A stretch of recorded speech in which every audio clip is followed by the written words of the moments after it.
From finally revealing the real meaning of Padre and why they kidnap children, whether or not Morgan will get baby Mo back, here are all the questions fans need answered in Fear the Walking Dead's 8th and final season. The first one's pretty obvious. What does Padre actually stand for? Season 8 has 12 episodes, split into two 6-episode parts, to tie up loose ends and wrap up Fear the Walking Dead's story. And one of those loose ends is the meaning behind Padre, and why they love kidnapping kids so much. I'll get to the second question later. Now, Season 7 hinted that Padre is much bigger and more dangerous than anything we've seen yet. So it's clear that they're going to take up most of the 12 episodes' runtime. But what fans want to know is, does Padre stand for something other than father in Spanish?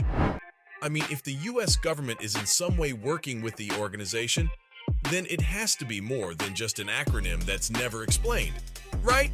And there's a theory that the organization is connected to the Civil Republic's military, but I'll get into that later. Now, about the US government being involved with Padre. For the first 6 seasons, the government disappeared, society collapsed, people killed each other, and all hell broke loose. But the officials were nowhere to be found, except in Season 7 when Padre came into the picture. Now, one of the leading theories is that Padre is the US government trying to re-establish itself and bring order to a broken world. But do we have enough evidence to lend weight to the theory? Well, whoever Padre is, they'd need a lot of resources to do what they do, which means that they're a huge group with access to government equipment and supplies. I mean, they're using Coast Guard ships to travel around the Louisiana coast, right? But then again, ships and any other equipment can be looted and hotwired in case of a worldwide emergency. That's completely understandable. So what's next? Well, only high-ranking government officials knew about Padre before the zombie outbreak, and only they had access to the emergency protocols in case they were needed. It seems plausible now, right?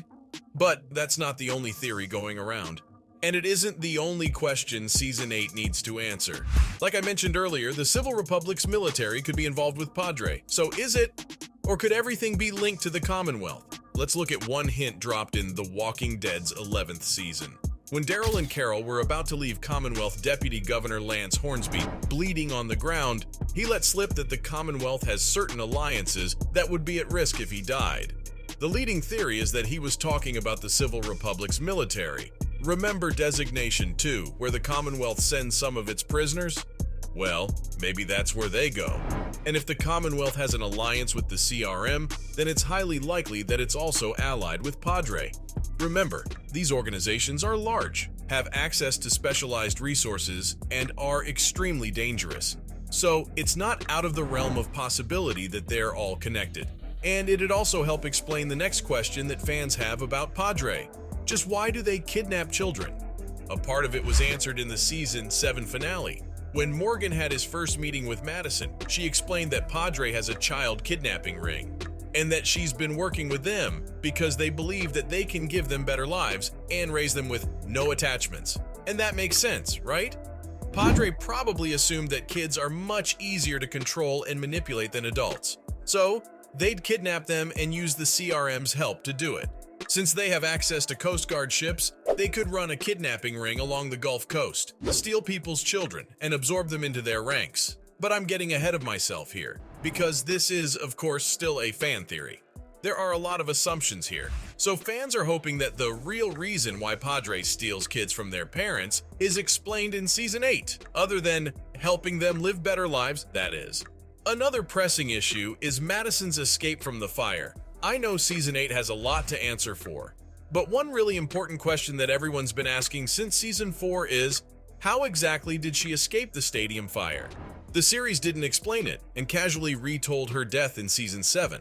Somehow, she survived the fire even though her situation seemed absolutely hopeless. She was backed against a wall with no way out. So, either Padre operatives broke down one of the walls and extracted her, or she climbed out of there. We just don't know. And I'm hoping Season 8 has a better answer than the explanation we got in Season 7, Episode 16, when she said, "I'm full of surprises." It's a badass line, sure, but fans are hoping the writers are able to put in a little more effort than that. And while we're on that topic, fans also want an answer about Madison's lapse in memory. Is she being brainwashed somehow? She remembers some key pieces of information, like the Dell Diamond fire, her kids, and so on. But when it comes to recalling memories about handing over kids to Padre, she can't remember anything. Ava noted that Madison couldn't remember her or her daughter, so the major question is Padre somehow brainwashing her every time she meets them? Why do they talk to her using tiny speakers, and is that how they control her memories? Is there a trigger word like the one the Winter Soldier had in Captain America: Civil War? Anyway, on to the next question. Is Charlie dead before Season 8 even begins? And on that note, will Madison find out that she killed Nick? So a quick recap. Charlie got radiation poisoning during Season 7, and according to June and Grace, she has no chance of survival, which means that she has very little time left. And now that it's confirmed that Season 8 will begin with a 7-year time jump, she might not be alive when Episode 1 airs. Or maybe the writers will find a way to keep her breathing, at least until Madison meets the group. The fans want to see the conflict between Charlie and Madison get out of control. After all, the show can't ignore the elephant in the room, right? Charlie killed Madison's son, and once Madison finds that out, and it's safe to assume that she will, it'll be interesting to see how she deals with the information. Because if Charlie's already passed away between seasons, then Madison will have to live with the information and not be able to do anything about it. But on the other hand, if she's able to confront the killer, will she do something about it? Or will she decide it's not worth it to exact revenge on a kid living on borrowed time? I guess we'll find out. Now let's move away from Madison and address Alicia's current predicament. She's the only member of the Clark family who's been around for 7 seasons. But is she still alive after Season 8's time jump? Or like Charlie, is her fate sealed? Now Season 7 seemingly ends her story after she's cured of her infection. The scene of her walking away, though, seemed a little too ambiguous. Fans are hoping that it wasn't just a hallucination, and that she's still around after 7 years. But since Alicia Debnam Carey has left the series, there's a loose end that the writers need to address. Her character is absolutely necessary for the final season to give fans a sense of closure. So maybe a cameo explaining where she is and how she's doing would be ideal. But you know who else is absolutely necessary for Season 8? Baby Mo.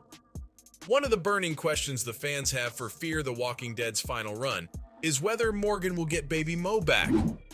Now that I talked about Morgan's first meetup with Madison, but we all remember how horribly it went.